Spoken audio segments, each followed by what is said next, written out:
On your screen, you can see Paul Bashi, a former bodybuilding star who had a bright future ahead of him. However, that would soon change for the worse when Bashi committed an atrocious and brutal crime. On the 29th of July 2018, Bashi participated in a 47-minute beating of Christina Bashi, who was his girlfriend at the time. According to different sources, he punched her 107 times, kicked her 85 times, and stabbed her 28 times. In addition to that, he also hit her with bar stools, candles, and Bluetooth speakers. Everything was recorded on a CCTV camera the couple had in their house. The prosecutor on the case stated that the incident had happened after Christina threatened to leave Paul due to infidelity. She also threatened to reveal it by posting a photo on Instagram, to which Paul responded, "Post it and see what happens." In the end, she ended up posting it, resulting in the brutal beating. Christina Bashi suffered 20 stab wounds to her right leg, 2 to her cheek, brain bleeding, 2 rib fractures, nose fractures, and ear lacerations. According to lead prosecutor Carmen DeFranco, Paul also went upstairs multiple times, even leaving the house at one point, just dragging the time out. David Grimm, Paul's attorney, stated that the incident occurred because of his client's excessive steroid use. He stated that Paul had experienced what many experts call a roid rage, where he just lost total control over his mind and body. Paul Bashi was quickly arrested after the incident and was put before a judge. Weirdly enough, Christina chose to show up to court to claim the innocence of her boyfriend. She didn't want him to go to prison and told the court that he was a changed man. This poor woman who's been in this abusive relationship and was beaten so severely showed up at court to ask the judge to have us dismiss the charges, to release the defendant, and to tell the judge that it was at least partly her fault. Court has only seen the bad side of Paul. Since he has been released, every day he's been showing me he's a changed man. He realized his mistake and has changed for the better. He goes to counseling, anger management classes, and domestic violence, all on his own. Before Carmen DeFranco took over the case, Bashi had been offered a deal by prosecutor Jordan Fields to only serve 7 years in prison. He rejected the offer. Unfortunately for Bashi, this would turn out to be a bad decision. The evidence was very much against him, no matter how hard his girlfriend tried to save him. DeFranco told the court that Christina only survived because of a miracle, and that Paul had beaten her within an inch of her life. It's a blessing that she is alive. She was beaten to within an inch of her life in this case. The judge had this to say to Paul. You are not the victim in this case. You're not. Despite everything we heard here today, it's the people of the state of Michigan that brought this case. You are not. I know you've been the focus, but you're not the victim in this case. At last, he was sentenced, and the verdict was not in the favor of the notorious bodybuilder. But the judge sentenced him to 14 years in prison. According to Bashi himself, this was a death sentence due to his serious health conditions. He didn't believe he would make it out of prison ever again. While Bashi was a popular bodybuilder, he was nowhere near that of Craig Titus. The only thing they really had in common was that they were both brutal killers. Now, Craig Titus went from being an IFBB pro bodybuilder tough guy to crying uncontrollably during his murder trial. During the 90s and 2000s, Titus would go on to win numerous prestigious bodybuilding championships. Titus held his own catalog of titles, including Iron Man and Mr. Olympia. He was successful in every possible way. He had a beautiful wife and a great job.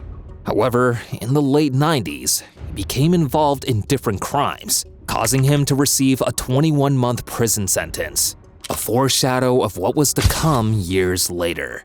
In 2005, his wife Kelly Ryan would find out that Craig had been having an affair with his assistant Melissa James. So this girl, Melissa James, was Craig Titus and Kelly Ryan's assistant at the time. And initially, Craig Titus did admit that he and Melissa James were having an affair at the time. As a response to this, it is believed that Craig murdered James with the assistance of his wife. So the autopsy of the body of Melissa James showed that she had toxic levels of morphine in her body. There was wire marks around her neck, there was duct tape over her face, and marks that appeared to have been from a stun gun. So this was a pretty violent murder. Unfortunately for them, this would be the beginning of the end, as a torched car with a woman inside of it would soon be found. A Jaguar is torched. The license plate is registered to a famous bodybuilder, Kelly Ryan. And there's a charred body in the trunk. After fleeing across the country, the couple was arrested in Boston. They were believed to have tried to flee to Greece because Titus was a Greek citizen. They were caught 2 weeks later over near Boston. Prosecutors say they had made plans to leave the country. During his murder trial, he was seen visibly uncomfortable and at many times crying. He wasn't so tough now. I guess he began to comprehend the amount of years he was really facing. Throughout the hearing, Titus dabbed his eyes with a tissue and appeared to be crying. His attorney, Mark Sagis, told the judge that both defendants wanted to have the same legal team and present a unified defense at the trial. Both Titus and Ryan told the judge they would waive any potential conflict this might cause. Ultimately, the judge decided the potential conflict was too great, foreseeing that one of the defendants might make the following complaint after being convicted. The bad news didn't stop for the pair, as Titus and his wife were forced to have separate legal counseling, making it very difficult to coordinate. It would soon be apparent that this was a strategy to disorganize the couple's legal situation. Days before the murder trial was set to begin, Craig Titus decided to plead guilty to the charges. He was afraid that his wife would get a very harsh sentence and decided to throw himself under the bus. I talked to the district attorney, and they made it clear that if it went to trial for some reason lost it, my wife would be going to prison with me. She doesn't deserve anything that's happened to her this whole time, so I took it. So do you think that you're taking, 17 to 55 years is what I understand your potential sentence is. Are you basically taking it here for your wife to try to help her out? I took the plea bargain and admitted to something that did not happen so that my wife could go home. According to Craig, he pled guilty to a crime he didn't commit for the sole purpose of letting his wife get home. Are you basically taking it here for your wife to try to help her out? I took the plea bargain and admitted to something that did not happen so that my wife could go home. So the second degree murder did not happen, the first degree kidnapping did not happen? No, sir.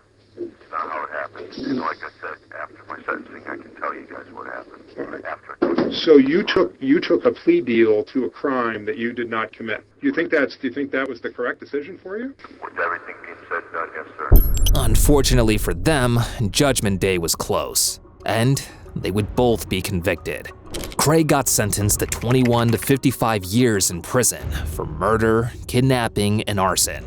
Although Craig tried his best to save his wife, she was still sentenced to 3 to 13 years for her participation in the crimes. As of today, Kelly Ryan has been released on parole, while Craig is still serving a sentence. When you clicked on this video, you might have expected to only see men on this list. However, you were completely wrong. One of the most ruthless killers in the bodybuilding world was Sally McNeil, also known as Killer Sally.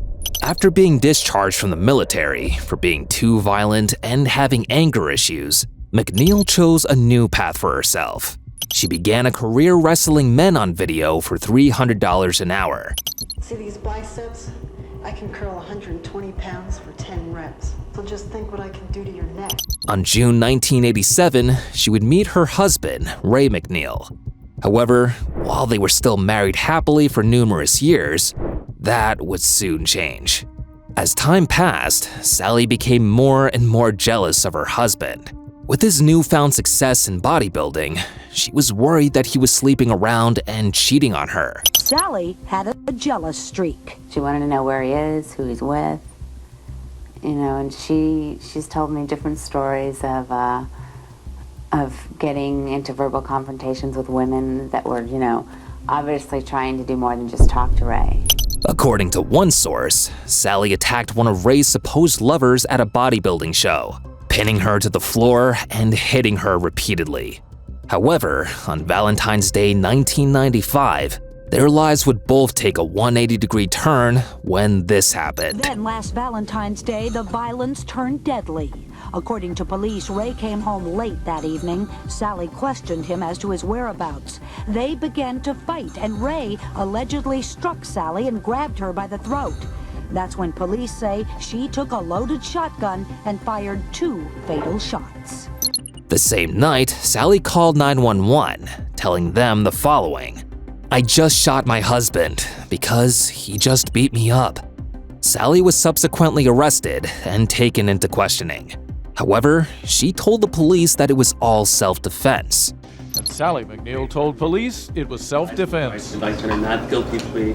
Her lawyer entered a plea of not guilty, said the couple's long history of domestic violence and even a restraining order would weigh heavily in her defense. Although Sally was selling a convincing story, it would soon turn out that she had been excluding some of the details from that night. After having investigated the crime scene, police made several new discoveries. Most important of all of them was that no DNA of Sally's was found on Ray's body, eliminating the possibility of Ray attacking and punching Sally. During sentencing, Sally thought she was off the hook, as this verdict was read out loud. We, the jury, in the above entitled cause, find the defendant, Sally Marie McNeil, not guilty of the crime of first-degree murder in violation. Don't celebrate too early. Isn't that a saying? We, the jury, in the above entitled cause, find the defendant, Sally Marie McNeil, guilty of the crime of second-degree murder. She was sentenced to 19 years in prison for the murder of Ray McNeil. Another bodybuilder who targeted people close to him was Dino Tomassetti. He was a successful bodybuilder and personal trainer, regularly posting videos on social media. From the outside, he was just a normal person. He was from a rich family, with his dad, Rocco Tomassetti, being one of the main suppliers of concrete to the New York area. However, on the inside, that was a totally different story. On Christmas morning 2021, Dino Tomassetti would do something that would change him and his family's life forever. That morning, he tried to leave the parents' $3.5 million estate with his 2-year-old son, but they stopped him on the way out. According to police reports, that was when Dino saw red and pulled out a .22 caliber pistol. When the parents objected, the defendant produced a .22 caliber pistol. He proceeded to viciously shoot both his parents. He shot the mother, Vincenza Tomassetti, age 64, in the head near the right temple, and then shot the father, Rocco Tomassetti, age 65, in the back and left wrist. The mother was lying on the floor, seemingly lifeless. However, the father didn't want to give up. As Dino ran out of bullets, he relied on other ways to get the job done. He struck his father then in the head with the gun numerous times after he ran out of bullets. Right after this, Dino took off. Police say the bodybuilding influencer then took off, his mother and father taken to the hospital, the child and mother unharmed. He jumped into his white Cadillac Escalade SUV and drove off. However, what he didn't know at the time was that the car was equipped with OnStar satellite tracking, which meant that the police could track his every move. While driving on US Route 17, law enforcement were able to slow the car down and disable the engine remotely. He was subsequently put under arrest and charged with 2 counts of attempted murder. His parents miraculously survived the incident, but had to undergo many surgeries. A year later at Dino's trial, they were both present. Luckily for Dino, they showed up to support him, and it seemed like he was forgiven. According to different sources inside the courtroom, Dino broke down and started crying. Tomassetti's lawyer, William Petrillo, stated the following during the trial. What's important is that Dino never intended to hurt anyone. He has the full support of his parents, family, and friends. We're confident in a very favorable outcome, not just in this case, but that long-needed healing will come to this wonderful family. He also blamed the incident on Dino's steroid use, calling it a case of roid rage, causing him to lose complete control. As of 2023, Dino Tomassetti still hasn't been convicted of the charges. However, it is safe to say that he probably will serve some prison time. because of the sheer brutality of the crime. While Dino Tomassetti showed remorse at the end, you couldn't say the same thing about Marek Heck. Heck had a great interest in fitness and was seen as a strong and capable young man. He was seen as a completely normal, down-to-earth 26-year-old from Chelmsford in Britain. However, that perception would soon change when he would commit a crime only a true psychopath would dare to do. Tell me what happened. This city is mine. I'm not gonna This tell city you is that. yours, is it? Yeah, this city is mine. Before the brutal incident, Heck had been romantically involved with Stephanie Bream. Maybe sensing that there was something completely wrong in the head of Heck, Bream decided to end the relationship for good. After this, she decided to date a 44-year-old man by the name of Adrian Ellingford. They were happy, smiley, and truly in love. Unfortunately for them, they weren't able to live happily to their day's end, as something truly horrific would soon commence. Unknown to the pair, Heck had been stalking them. He was jealous and hated Ellingford because he was sleeping with the love of his life. As they were sleeping quietly on the night of July 25th, someone broke into their home in Nelson Grove, Chelmsford. That someone was Heck, and he had come to end their relationship for good. After hearing someone entering the house, Ellingford had made his way downstairs. Unfortunately for him, Heck was waiting for him. He quickly stabbed him 2 times, killing Ellingford on the spot. Fortunately for law enforcement, the 26-year-old bodybuilder wasn't a clever criminal. Days after the incident, he returned to the same area and started harassing the police. He was drunk and unaware of what he was saying. Help her. What's going on? Uniform one night. Yeah, I can help her. What's going on? He started telling the police officer that he knew what had happened. He didn't seem to care too much. No, I know what happened. I know the people they involved. So. Heck also disturbingly said this to the officer. But need to dig deep, you know? Thank you. As he continued talking, the officer knew she was onto something.